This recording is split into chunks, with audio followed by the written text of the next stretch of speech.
Hello, my name is Betty Wimer. I was born in 1936 in a small town 17 miles from here, Humphreys, Missouri, during the worst February blizzard that they had had. Well, 1936 in Humphreys. So, how long did you live in Humphreys? Did you grow up there? Okay, well, we lived, I think, until I was about 2 years old in Humphreys, and then my dad, jobs were hard to find then, and my dad was offered a position in Brimson as a depot agent. So we moved to Brimson and lived there for probably 2 years or three, Yeah. and then we moved back to Humphreys again. Okay. So your dad worked for the railroad then. How long did that last? You know, as near as I can remember, between 2 and 3 years, he was the depot agent over there. And I think he really liked the job. He knew how to do the Morse code on the little switch they had to send messages. And it was something different than anything he had done. Yeah. So when you moved back to Humphreys, how long were you in Humphreys? Well, we probably didn't live in Humphreys much over a year or so when my dad, because work was hard to find, and they had closed the depot in Brimson, so he no longer had a job.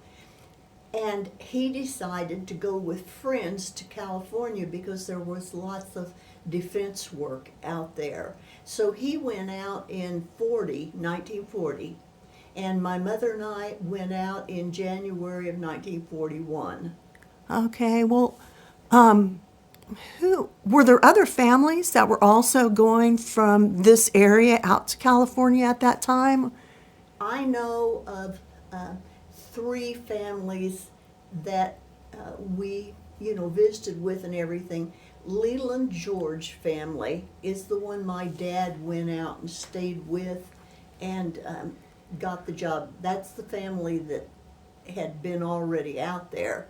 Then there was another family, and their last name was Pettit, and they had children, and they went out, all of them, to find work. Okay. Okay.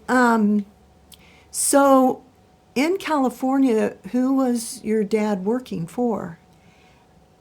The entire time that he was out there, he worked for a company called Adele, Adele Precision Products. And he worked on things that they used on the planes, and he learned to use a lot of different equipment. He was pretty proud of the work he did out there. But the funny thing is, because gas was so scarce, no matter where we moved out there, and we moved several times, he rode his bicycle to work all the time. Okay. Okay. Well, how long were you in California then? Well, we came back in 1947, I believe. So Mother and I were out there for 6 years, and Dad was there a little bit longer. And then we came back. My dad took over his father's business. He ran a welding shop in Humphreys, and he was ready to retire. And so this was my dad's lifelong dream, to come back and take over the business. Okay. So about how old were you then when you... I was about 12. Okay. So you finished school then in Humphreys. Yes, I went the 8th grade through high school in Humphreys. Okay. Okay. So in high school then, what year did you graduate? What year? Uh-huh. 1953. Okay, and what happened after graduation? Well, I got married pretty quick. Okay. Yeah, I had been dating Bob Wimer. He lived in Trenton. And we had dated January, February, and March, and then he was drafted into the service. And when he came home from his boot camp in August, We got married then, and he left, went by ship to Panama Canal Zone, where he was stationed then until he came home. Okay, and that was Korean War time. That was Korean War, and the funny thing, they sent him there for jungle training, and they signed the armistice while he was there, so he never had to go to Korea. Okay. Okay, so, and while he was in Panama, you went to join him there, correct? Yes, he had been down there about a year when I went down, and I was there about a year. Okay. Okay, so by this time you're 18, 19 years old roughly, Probably, yeah. and you've lived in Humphreys, Southern California, and now in Panama. Yes. Okay. Okay, so in Panama, were you living on base or? No, we lived in the city of, it was Panama City itself that we lived. It was rather odd. It was like a gigantic motel, all one floor, and it was on 3 levels. We were on the lowest level, which is probably the cheapest too. That's where we lived, and they were very small, one big room and a kitchen and a bathroom. That was pretty well it, and a lot of mold. Okay. Okay, so you were there about a year, is that? Yes. Okay, and so your trip back, how did that work? Well, we came back by ship.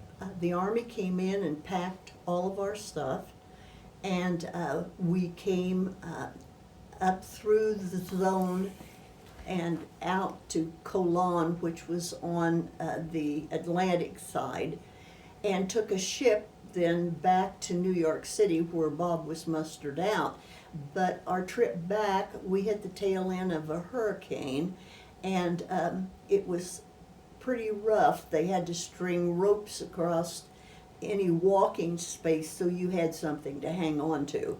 But and I had a very nice cabin, and I got to eat in a very nice dining room, while Bob was in a hammock on the lower level, and he had to work all the time.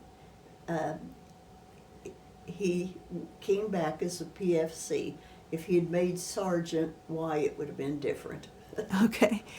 So when you get back to New York, well, first of all, how long did the trip take by ship? You know, I have trouble remembering, but it was, as near as I can remember, not quite a week.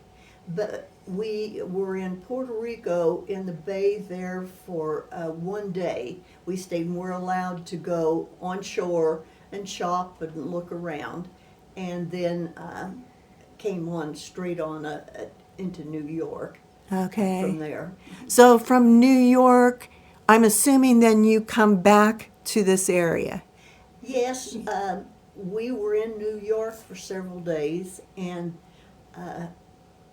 we came back by train. And I don't know if people remember what a milk train was. A milk train stopped at every town, and I thought we were never going to get back here. And but we finally did. It was quite enjoyable, the train ride. You know, I hadn't had that experience before. Yeah, but we came back just in time. Bob was mustered out a few months early so that he could be back here for spring semester at what was then the junior college to start in. Okay, so then that's when you first landed in Grundy County. Right. Okay, so how old are you and how old is Bob? You know, I think I was still just 19, and he would have been 22, probably. Okay. Yeah. Okay. I wanted to ask, so, you know, you're 19, maybe 20 years old, and I mean, you've gotten on a plane, you've flown to Panama. Well, first of all, you got married pretty quick, Yeah.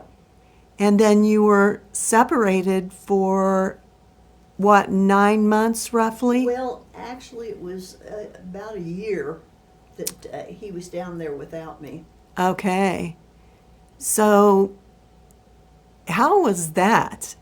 I mean, those are big moves and big decisions to be making, you know. Yeah, it wasn't easy because we really didn't know each other that well because we hadn't dated that long. But, we got along after a while. Why things kind of fell into a groove.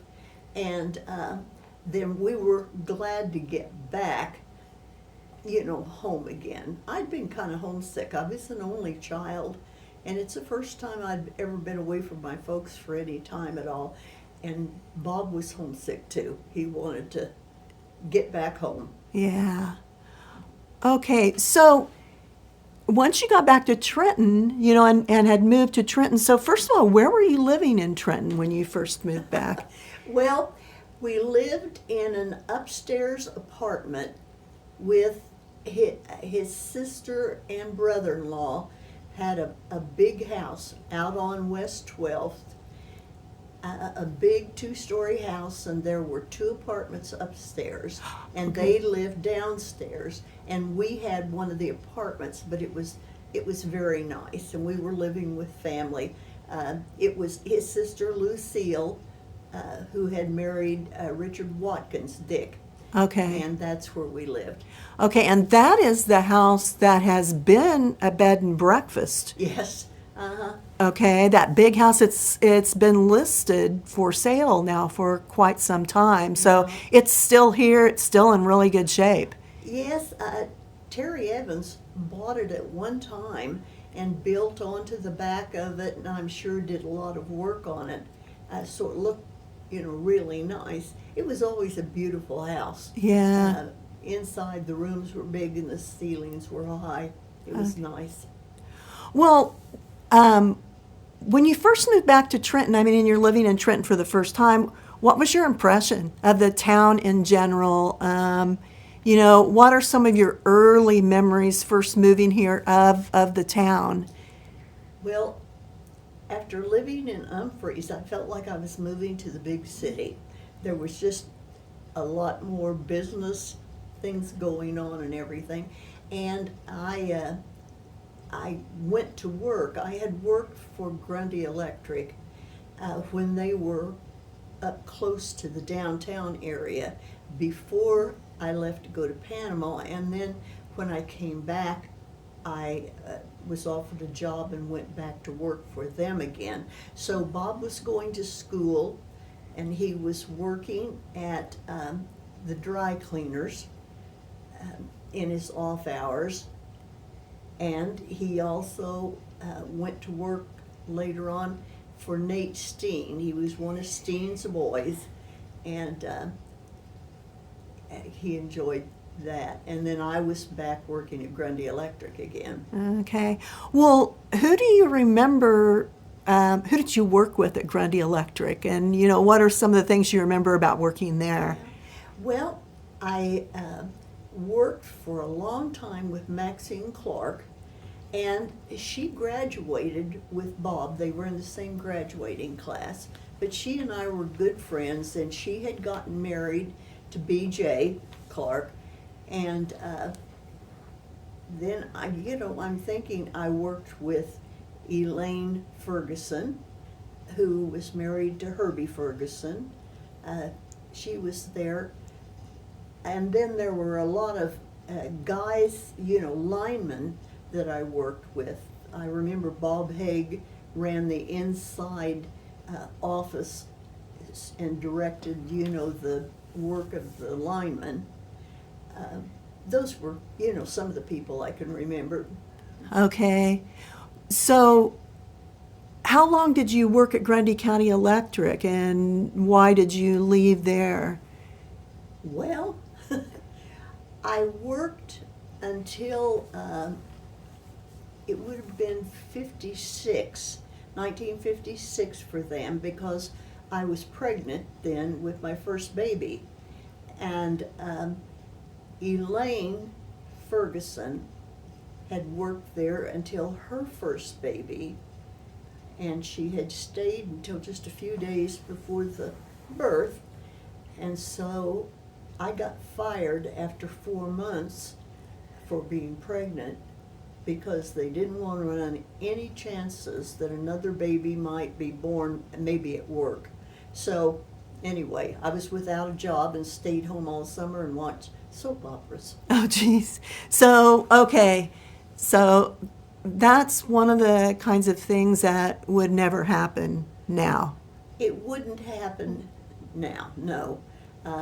But it happened then, and they did it, and there was no repercussions from it. And there was also no assurance that after the baby came, I would have a job. It wasn't kept open for me. Okay. Okay. Well, after, and that would have been Becky. So after Becky was born, did you go back to work, or? Yes, it just so happened an opening came up at Grundy Electric, and I went back to work for them again. Okay. And I worked, for several years until I stopped and became an at-home mama. Okay. And then we bought a little house over on 13th Street, and so things changed then. Okay. Okay, so when did you enter, did you go back to work at some point in time, or did you work part-time, or? Well, I didn't work full-time after that because by then we had 2 children, 2 little girls. Full disclosure, this is her daughter Beverly interviewing her. I'm the second, about ready to come along, okay?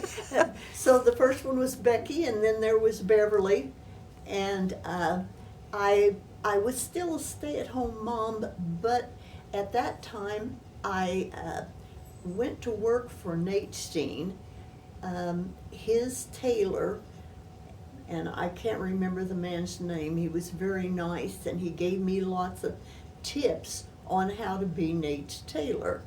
And so I worked for Nate for many years, tailoring clothes. Nate's boys would deliver the pants to be cuffed, coats to be altered, to my house, usually by the end of the day, and then they'd come back the next day and pick up what I had finished. So I got acquainted with a lot of really nice young men who were probably, most of them, in college at the time and working part-time. Yeah. Who do you remember at that time? Because Steen's is, for people that have grown up in the area, and been around for quite a while, most people are going to remember Steen's, and they remember Nate and Francis Mosier. Who do you remember that were some of Nate's boys? Well, the ones that I remember most were, of course, the ones who delivered things to the house. And that was, there were 2 Hunolt boys that came out. There was David Bain, and I hate to say, but I think my girls had a crush on him. Mm-hmm. I'm just trying to think, there were so many of them. And Mosier dropped things off a lot of the time because he drove by my house on his way home, and so he would, drop off some things. But Nate had the cream of the crop. Yeah. Yeah. Well, I know you've told me about working for Nate and what he did with your Social Security, and would you share that? Well, Nate was so good to me. He was just a good man and he cared about people. And I didn't realize he paid me in cash, but usually the employee pays into Social Security. He never said anything about it, but he was paying my part and his part of my Social Security all those years I worked for him. And I didn't realize that until I was ready to retire and got the forms with what I had paid in and realized that all those years he had been paying in my Social Security, which, because I became a teacher and I wasn't under Social Security, allowed me to be under Medicare. So I owed him a lot, and by that time he was gone, and I didn't get to thank him. Yeah, wow. Huh. Well, okay, so how long did you, or what year did you stop working for Steens? Did you stop working for Steens at the time that you went back to college, or did you work at Steens through part of the time you were in college? Yes, because I went to what was Trenton Junior College at the time, and I got my AA from it. And how old were you when you started school at Trenton? You would ask that. I was 31. No, I had to be older than that, 32 or 3. Okay. And I had 4 children by that time, and Robert, the youngest, was still at home when, well, we decided that we were going to have either a whole lot of life insurance, or I was going to have to get prepared to support the children if anything should happen to Bob. So we decided I'd go back to college, and I was very apprehensive because with 4 children and a house, and I was still working for Nate Steen Okay. at the time. I worked for him all the time I was in college up here. Okay. And one thing I do want to say, when we came back from Panama, Bob went to Trenton Junior College, I did, and all 4 of my children did at some time. 2 of them got AAs there, and 2 of them got a lot of college credits there, and we could never have done it without the college in town. Yeah, yeah. But I'll tell you a funny story. Bob decided he wanted to go to barber school, and he quit college about a month or 2 before he would have graduated, so that he could get lined up and ready to go to barber school. Well, it just so happens he forgot to pay his tuition for that semester. About 25 or 30 years later, Ed Geyer came to the barber shop and said, "You know, Bob, you still owe tuition on that last semester." So Bob went that very day to the college and paid for his tuition that he had left maybe 25 years before to go to barber's college. But I don't know, that always struck me as humorous. Yeah. Ed Geyer didn't forget anything. It's funny.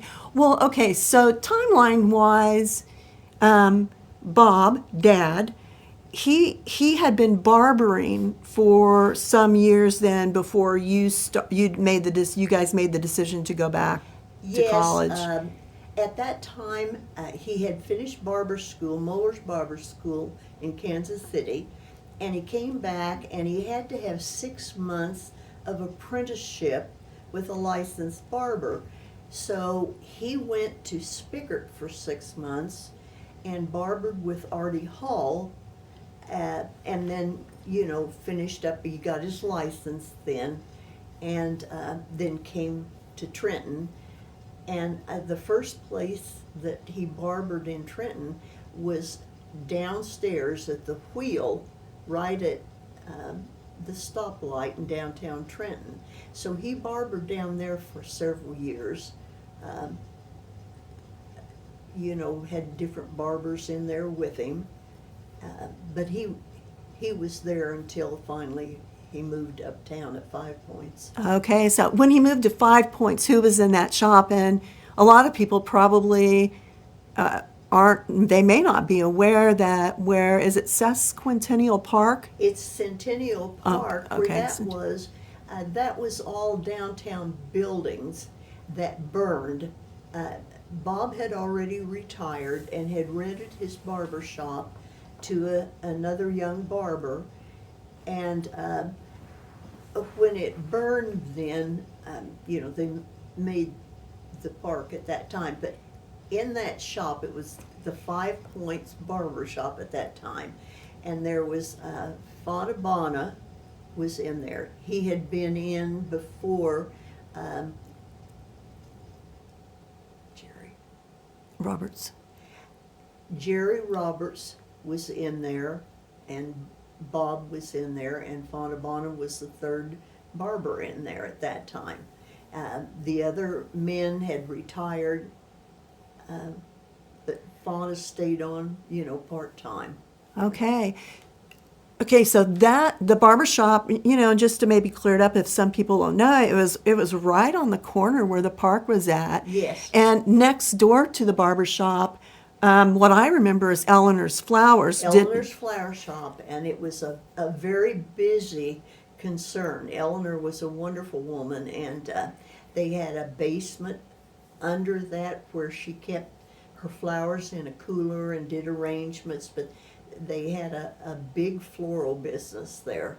And after that, Alan Seidel, he bought up the old Steens building and the flower shop, and then it was still a flower shop for a while. Okay, so kind of on that block was the barber shop, then Eleanor's Flowers, and then it was Steen's. Yeah, I think that was the third one, I believe. Was the next one over? What was that? Was that Smith's? If I'm remembering right, it was Mart's Drugstore. Mart's Drugstore. Okay. But there was a shoe store right in there at one time. Duncan's Okay. had it, and it went out then after a while, and I have trouble getting in my mind which ones came next there, but I know the flower shop was next to the barber shop, and maybe that the shoe store was before Steen's. Okay, what about Smith's Clothing? Was that through there also? Yeah, on the same block, clear down at the other end of it. The barber shop was on one end, then Trenton Hardware was on the other end where the stoplight was, and then next to, it was a couple doors up, there was a jewelry store in there, and then, yes, Charles Smith had a really booming clothing business. Okay. Well, and since we're kind of talking about the downtown area, where Howard's department store is at now at 5 Points, could you explain a bit what was through that area? Because that's another area, if you can remember, that's another area where the buildings all burned. Yeah, they burned, and there was, well, if I'm on the far end, on the north end of that block that Howard's is on, the first one was a Mattingly's, and it was like a prelude to the, kind of like a miniature Walmart. They had everything in there, and you went upstairs, and they had a toy department, and the kids loved it. They had bins of candy that were down close to the floor so children could help themselves sometimes when they walked by. But that was a good store. You could get anything in there. And then there was a very nice J.C. Penney store next door. And I used to buy fabric. I made all the girls' dresses, so I bought a lot of fabric and patterns in there. And they had a women's dress shop on the upstairs level. But the interesting thing is they had they didn't handle on the floor the money. They sent checks or whatever. They were, I don't know exactly, but they ran in little things like they have up at the bank. You put them in, and it was like a suction thing to the upstairs where they kept the money. And they made the change, and then they sent it back down this line to whatever department had sent the payment up. And that was always interesting, for the kids. But they sold shoes in there. It was a booming store. And then there was a Western Auto store in there that I know we bought our girls bicycles in there. Really a nice store. And when it burned all of those. It was Okay. a terrible fire. And we lost Mattingly's and J.C. Penney's and the Western Auto too. And so I'm just thinking year-wise, that was probably early 1970s maybe when that, so kind of what you're talking about, that's what the downtown area, this is kind of what the downtown area is looking like in the 60s, early 70s, I'm thinking. Right. Yeah. Okay. So across from Howard's, that block, I do remember that one, it used to be Donahoe's Furniture, was it? Right on the corner, had a big furniture store, and it was very nice. I mean, they had a nice business in there, and you got me. There was another drugstore along there. I'm not good at remembering this. Ace Hardware was on the opposite corner. Okay. And you could get about anything in Ace Hardware. And, you know, I'm a blank. Okay, well, on down, though, Fair's Drugstore. Fair's Drugstore was on the corner. Okay, Right. so I wanted to ask you, because a lot of people talk about Fair's Drugstore, too, remember? So, you know, so you first moved to Trenton late 1950s.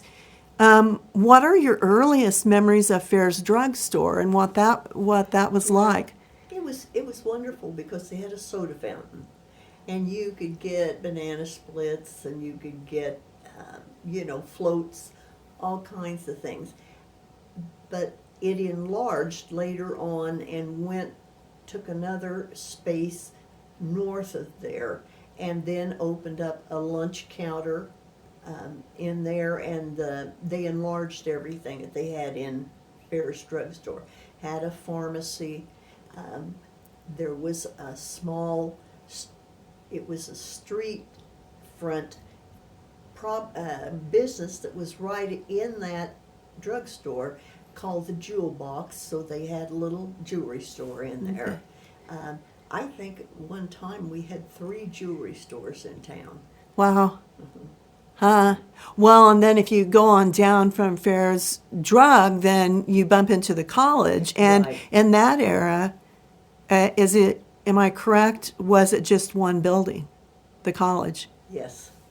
One building? It was actually Central School, and they turned it into a college. But the college didn't start there. The college started out on 9th Street, where we now have Adams Apartments, and it turned into a junior high. But the college was on the 3rd floor of that building when it started. Okay. And Willis Alexander, who was the president of the Trenton Trust Bank at the time, he taught business and econ classes there. Okay. And, okay, so when you first moved to town in the late 50s, was the college still where the Adams Apartments are at? Yes. Huh, Because okay. That's where Bob started college up there. Okay. Uh-huh. Boy. Yeah, I sure didn't know that. Yeah. All right. So I'm just trying to think. We've got, right now, you're heading back to college. Mm-hmm. The barber shop is, Bob is at 5 Points, at the 5 Right, Points barber uh-huh. shop. So approximate year that you started college, would that have been 68, 69?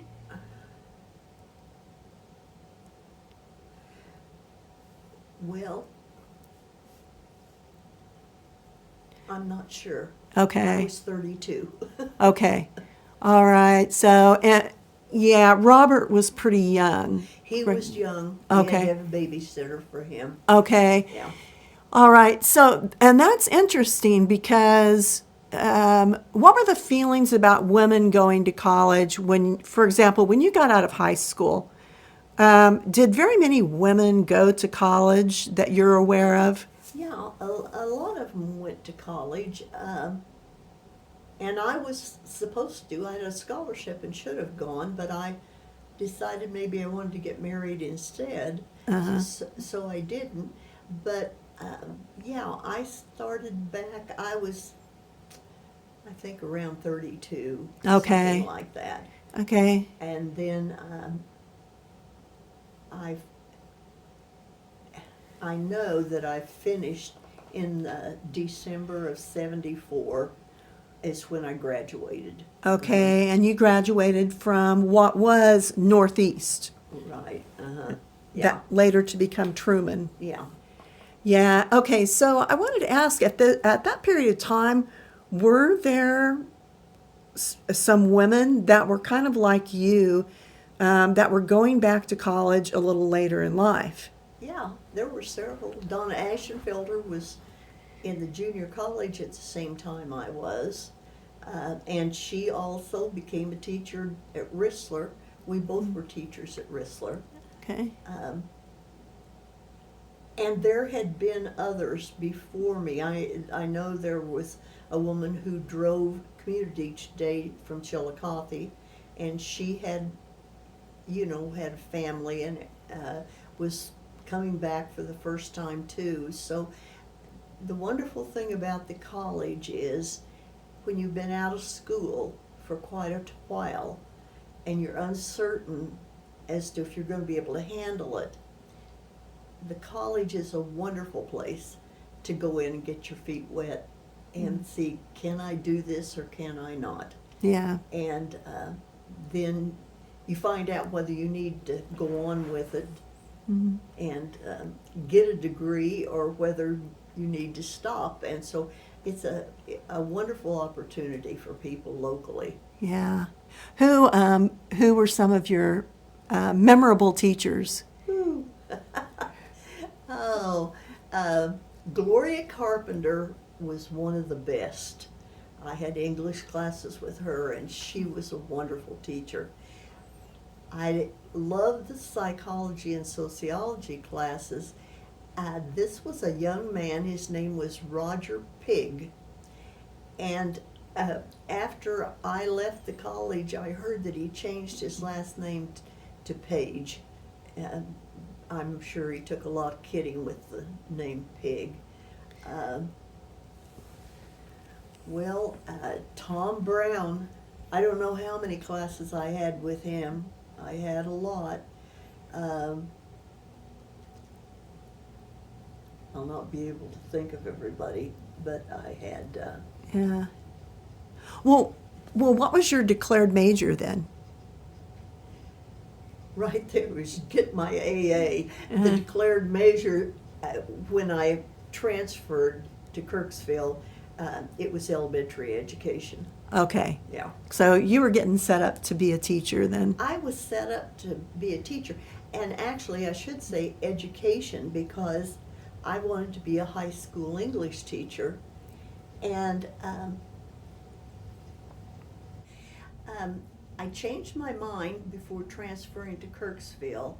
I wanted to be a high school English teacher, but I talked to the counselor, who was Ike Russell. He was the counselor at that time, and most people who grew up around here would call him Coach Russell.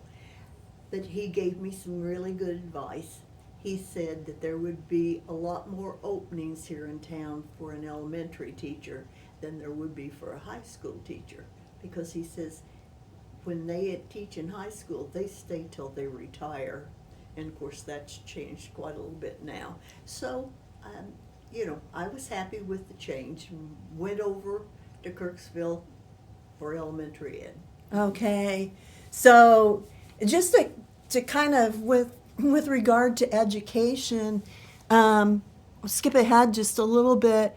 Did you pursue education beyond your bachelor's degree? Yes, I got my master's in diagnosis and remediation of reading difficulties, and then I went on. I have a few minors from that. One of them that I'm most proud of was I have a minor in gifted education, which is what I ended up teaching in my career. Yeah. Okay, so let's just hop into, because gifted ended up being the bulk of your career. Yes. Okay, so yours was the first gifted program, then. Right. In fact, the school had been doing some research. Mrs. Seneff, who was the coordinator at that time for special programs, she talked to me about it, and I, at the time, didn't feel I was qualified because most of my schooling had been on the lower end of the scale, children who were having problems, and they were asking me to teach children who were very bright. So they gave me a semester off, and I traveled that semester. I went to towns everywhere. I went to Bethany, I was in St. Joe, Chillicothe, any place that had a gifted program. And I visited with them and talked and kept in contact with all of them through the years, and started the first program and taught for 15 years when I retired in 1968. 98. 1990, Yeah, okay. 30 years off, yeah. Okay, so 16 years gifted ed, so that was kind of your baby. That was my baby, and I learned as I went along. I had been in remedial programs for quite a few years, to where you have to be able to say the same thing 3 different ways or more to make sure that they understand. And after the first week, and the children said, "You've already said that once, Mrs. Wimer," I began to think, okay, maybe I can move a little bit faster with them. And I learned right along with them. There was no curriculum for gifted, and so I just made it up as I went along, and finally got it all written and in a book before I retired. And it was the joy of my life, and the children are wonderful. I'm still in contact today with many of them who are having families of their own and doing wonderful things out there. Mm-hmm. What do you, some of your past students, what occupations have they moved into? Well, I've got some doctors, I've got CPAs, I have lawyers. I don't even know, I wish I knew what all of them were doing. I've got a lot of teachers. You've got artists too, right? Artists, just, everything. And I think that's the thing that's stressed is, do what you love, and you'll love what you do. But they were very special kids, and I still carry them right in my heart. Yeah. Well, just trying to think here. You retired in 98, and what year did your husband Bob retire? Bob retired in 96. Okay. And he and the dog thought it was a little lonely around the house, and so I followed them in 98, and I never regretted it. It was, I had a lot of fun, and I was still enthusiastic about what I did, so that's kind of the time you need to step away and leave while you still feel that way. Yeah. Well, I wanted to kind of go back. It might be back in time a little bit, because I think a fun question to ask is, you spent a lot of years in the area and a lot of years in Trenton. What for you are some of the memorable characters, or the memorable people, or it could also be the people that have made a difference to you? Well, there have been a lot of it. It doesn't seem like we have as many of those that had such strong characters. now as we did it.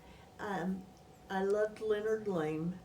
He was, after I retired, I would walk the dog of a morning, and he was out early of a morning too. And he always had a bag of popcorn. He had been up to Trenton Hardware to get his popcorn for the day. He didn't like to come face to face with me, so he would always pretend he was looking up at something, but I always spoke to him. He was very interesting, a very kind man. And then, of course, preach. He goes back to Nate Steen's. He spent time up at Nate's, and Bob knew him well. He was an interesting guy. And of course, everybody remembers Swede. Swede painted Bob's business windows, many times. And he was an expert. He did these work so well. But he was an interesting guy. I always remember him walking in parades that went down 9th Street. And one time he was wearing a barrel with shoulder straps, and that was all. He was walking in the parade with it. And I thought, nowhere but in a small town would you find that. Yeah. Well, I know, since retirement, you've really kept on the move, and you've stayed very busy. You've also continued to teach. And you're a lifelong member of the First Christian Church, Disciples of Christ. And would you tell us a little, because you were actually a member of the old church. Yes. Before the... Bob and I were married in the old church in 1953 when Herb Davis was the preacher there. And we loved the church. Jeannie Muff was the organist, and she played for our wedding. And she was an old friend of Bob's. They grew up in the same neighborhood as the Muffs. And Fern Muff gave 3 of my daughters piano lessons.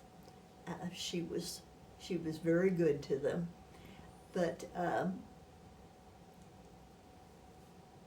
yeah, the church, did you? The church that we first started going to was on Chestnut Street, and it was right behind the main building of the college. Okay. And it served its purpose. It was a beautiful old church, but the congregation was growing, and we needed more space, and there were problems with it. So we started out on a big building campaign, and I know it was a full year or more that we did all kinds of fundraising, everything you can imagine to get the money together to build the new church. Earl Abbey and Gene Andrick and several, they made a trip to Texas even to look at different styles of churches. And meanwhile, we were back home scraping together every penny. And I can remember Lavera Andrick worked with the young women, young married women of the church. We were doing dinners to raise funds. And I always laugh and say she's taught us how to extend mashed potatoes beyond what we ever thought we were going to serve. But we had a lot of fun and got the church built and moved into a new, beautiful building. I had been teaching the 3rd, 4th grade, actually it was, for several years at that time. And I was teaching kindergarten at the time that we moved into the new church, because I moved the materials over into the new church. And I floated up and down the educational wing, teaching music, teaching different things. And now for almost 15 years now, I've been teaching the adult seekers class. It's a discussion class, and I love them. They're like family, you know. Yeah. We've had to make a lot of upgrades in the new church over the years because it's been a lot of years, but we just got a new educational wing, and it's wonderful. Yeah. Well, so the new church was built in approximately, would it have been 64, 65, right through there? Well, okay. Maybe a little bit earlier than that? No, probably you're right, 64, 65. Okay. I have to go back and think how old my children were at different times to pin the dates down. But yeah, because we've celebrated, well, several times, but I was thinking we had celebrated an anniversary for the church. Mm-hmm. I can't remember when. Yeah. So, another thing, and this is that I know, you've in recent years, you've become a librarian of sorts. Tell us about your library. Oh, I love it. It's wonderful. I ordered the little box, looks like a little house with a door on the front of it.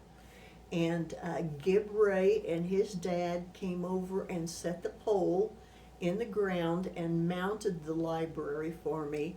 And then I have a friend in California who works for the library out there who started me out sending me books. And we have had a wonderful time with it. I get so excited when I see people out there, especially young people, going through the books and picking out something that they want and taking it. And sometimes on Facebook I post new books that I'm putting out there to help draw in a little traffic. And then I have 2 great-grandsons now that make a run for the library, and their Grammy gets them books out, and they plop right down on the sidewalk and start reading, and that is wonderful for me to see. Yeah. That we're putting books in the hands of anybody who wants to stop by and get one at no cost. Yeah, and it's just out in front of your house on the corner. It's a little library, is what it is. It is, and with my Ring doorbell, I can see when people are out there. That's great. Well, this has been really fun, and I wanted to just kind of end things with, you are 90 years young. I am that. Or 90 years loved. Yeah. And so, in your 90 years at this point, what do you think is maybe a piece of important wisdom to share, or something that you learned along the way that was meaningful to you? And I'm springing this on you all of a sudden here. I don't know, I should have accumulated a lot of wisdom by 90 years. I don't know, I've just always lived a happy life. Mm-hmm. And you learn to roll with the punches and get up and learn something from it. Yeah. You don't give up. You just never give up, no matter how hard things go. Give it time, and you'll work through it, and you'll be much better and stronger. Because I always think, if I can get through that, I can get through anything. And just don't give up. All right, well, thank you. This has been fun, and goodbye. Goodbye.